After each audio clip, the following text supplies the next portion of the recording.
بارگاہ خداوندی میں دعائیں کرتے ہیں، مگر ہماری دعائیں رب کی بارگاہ میں قبول نہیں ہوتی۔ اس وقت ہماری زبانوں سے نکلتا ہے عرصہ دراز ہو گیا مگر میرا رب میری دعائیں قبول نہیں کر رہا ہے، نہ جانے مجھ سے کون سی غلطی ہو گئی ہے۔ اس طرح کے جملے بولنے سے پہلے یہ سوچ لیں کہ کہیں دعا کرنے کے جو طور طریقے ہیں جس کو آداب دعا کہا جاتا ہے اور جو دعا کی قبولیت کا وسیلہ اور ذریعہ ہے، کہیں اس میں کمی تو نہیں ہو رہی ہے۔ رب کی بارگاہ میں دعا کی جائے ادب و احترام کے ساتھ، توجہ کہیں اور نہ ہو، اپنے رب کی طرف توجہ کی جائے اور آمنہ کے لال پر درود و سلام پڑھ لیا جائے۔ میرا یقین کہتا ہے اور حدیث مصطفیٰ سے تصدیق بھی ہوتی ہے الحمدللہ کہ اس کی دعا رب کی بارگاہ میں قبول ہوگی۔ سرکار دو عالم صلی اللہ تعالی علیہ وسلم نے درود پاک پڑھنے کی بڑی فضیلت بیان کی ہے اور اسی میں دعا کی قبولیت کا بھی ذکر آئے گا۔ ان ابی بکر الصدیق رضی اللہ تعالی عنہ قال سمعت رسول اللہ صلی اللہ تعالی علیہ وسلم یقول من صلی علی کنت شفیعہ یوم القیامہ۔ سرکار علیہ السلام کے چہیتے صحابی خلیفہ اول بلا فصل آج جو دعویٰ کیا جاتا ہے دمادم مسکل اندر علی کا پہلا نمبر، یہ دعویٰ اسلامی اس اہل سنت کا عقیدہ نہیں ہے۔ اہل سنت کا عقیدہ تو یہ ہے خلیفہ بلا فصل خلیفہ اول حضرت علی نہیں ہے، حضرت ابو بکر صدیق اکبر ہے۔ یہ حدیث کے راوی ہیں، مصطفیٰ کریم علیہ السلام کو فرماتے ہوئے سنا۔ میرے نبی علیہ السلام نے ارشاد فرمایا من صلی علی کنت شفیعہ یوم القیامہ، جو مجھ پر درود بھیجتا ہے قیامت کے دن میں اس کی شفاعت کروں گا۔ ایک دوسری حدیث میں سرکار دو عالم صلی اللہ علیہ وسلم نے ارشاد فرمایا ان اللہ تعالی لینظر الی من یصلی ومن نظر اللہ تبارک و تعالی الیہ لا يعذبہ ابدا۔ اللہ کے رسول صلی اللہ علیہ وسلم ارشاد فرماتے ہیں ایمان والو، اللہ تعالیٰ اس بندے پر نظر رحمت فرماتا ہے۔ میرے سرکار نے ارشاد فرمایا جو مجھ پر درود پڑا کرتا ہے، جو مجھ پر درود بھیجتا ہے، اللہ تعالیٰ اس پہ نظر رحمت فرماتا ہے، اور جس پر اللہ نظر رحمت فرما دے لا يعذبہ ابدا، اللہ اس کو کبھی عذاب نہیں دے گا، اللہ کی عذاب سے وہ بندہ محفوظ ہو جائے گا۔ آگے میرے نبی علیہ السلام نے یہ بھی ارشاد فرمایا لوگو کیا کہتے ہیں اذا جلس قوم، اگر کچھ لوگ بیٹھے، مقصد کیا ہو یصلون علی، سرکار ارشاد فرماتے لوگ بیٹھ کر مجھ پر درود پڑھ رہے ہو، آپ بھی بیٹھے ہیں، رسول کریم صلی اللہ علیہ وسلم کی بارگاہ میں درود و سلام پڑھیں تو سرکار دو عالم کی اس حدیث کی بشارت کو سن لیجئے۔ میرے نبی علیہ السلام نے فرمایا بیٹھے ہیں مگر مقصد غیبت کرنا نہیں ہے، مقصد چغلی کرنا نہیں ہے، مقصد دنیاوی مفاد کی باتیں کرنا نہیں ہے، بلکہ باتیں کرنا ہے تو سرکار دو عالم صلی اللہ علیہ وسلم کی ذات کی باتیں کی جا رہی ہے، نبی پر درود و سلام پڑھا جا رہا ہے۔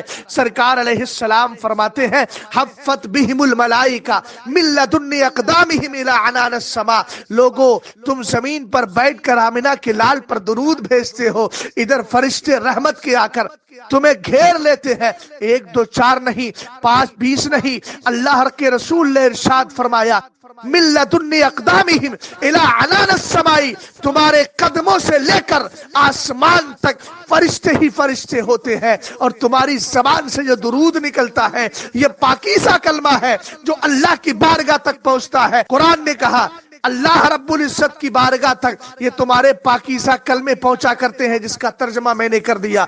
رسول کریم علیہ السلام نے آگے ارشاد فرمایا، میرے نبی علیہ السلام آگے ارشاد فرماتے ہیں بِأَيْدِيهِمْ اقراطیس الفدہ واقلام الذھب،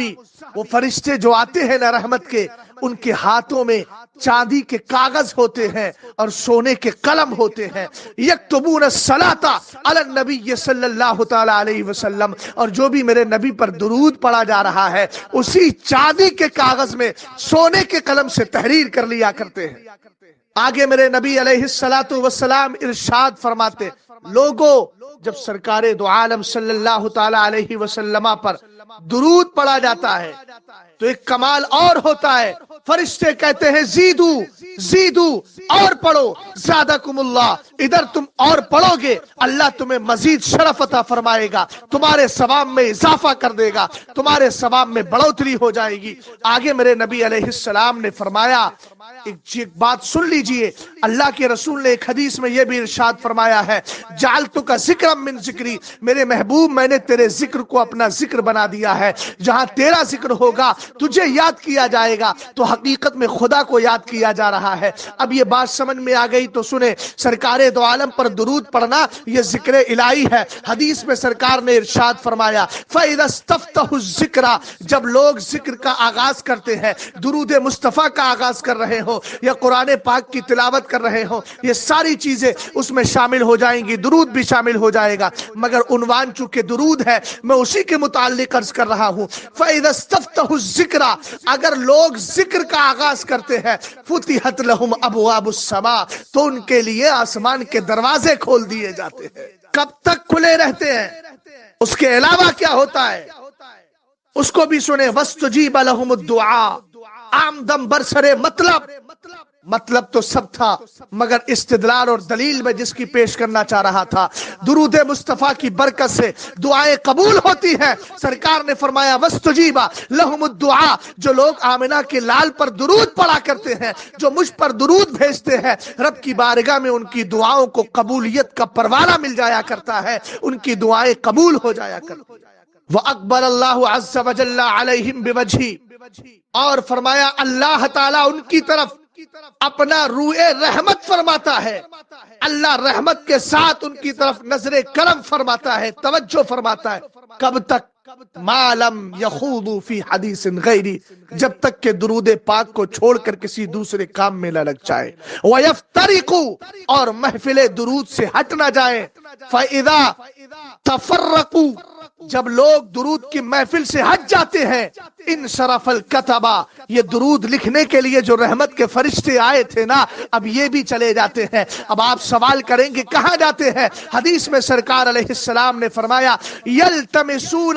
حلق الذکر، وہ نکل جاتے ہیں اور دوسرے مقام پر جا کر ذکر کی محفلوں کو تلاش کرتے ہیں، درود کی محفلوں کو تلاش کرتے ہیں۔ تو پیارے، یہ محفلیں سجانے کے لیے آپ کو لمبا چوڑا کام نہیں کرنا ہے، آپ کو